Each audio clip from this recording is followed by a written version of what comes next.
भाडा बस्नुहुन्छ ए कति भाडा यो कोठाको 10,000 यति सानो कोठालाई कस्तो 10,000 ए नमस्ते भाइ यो सामानहरू ल्याइदिनु कान्छा चामलहरू लिएर आइदियो उहरू ल्याइदिए त्यही यता राखिदिनु ए भाइ नमस्ते भाइ ए घाँटीमा आमा पर्दैन अब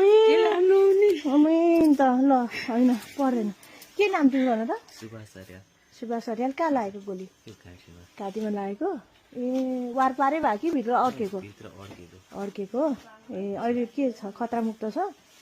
अहिले खतरा मुक्त छ खाना बोल्न अलिकति गाह्रो हुन्छ यो दुईटा औँलाले चाहिँ थाहै पाउँदैन ए हो र खोइ यो दुईटा औँला चल्दैन चल्छ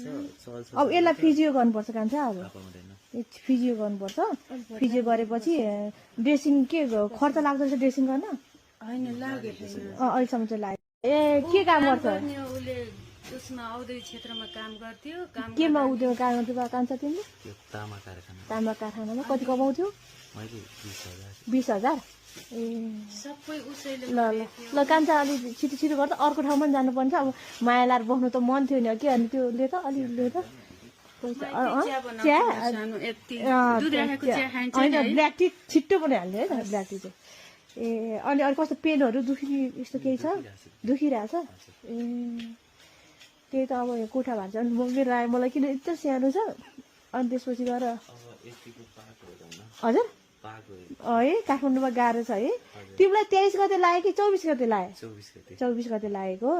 अनि यो चाहिँ गोली कहाँबाट निकाल्यो त कुन हस्पिटलबाट हजुर ट्रमाबाट वीरमा त अस्ति म जाँदा भेटिनँ तिमीलाई मलाई कहिले मङ्गलबार शनिबार चाहिँ शनिबार डिस्चार्ज गरेको ए ठिक छ ल कति छ काम त 25 अलि हाल्न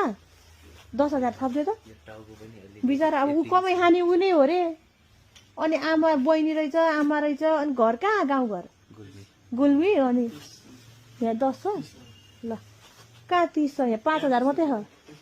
यहाँ 30 छ ए 30 हुन्छ ल 30,000 ल 30,000 है 10,000 थप भनेको उसले फेरि 5,000 थप ल ठिक छ है त ल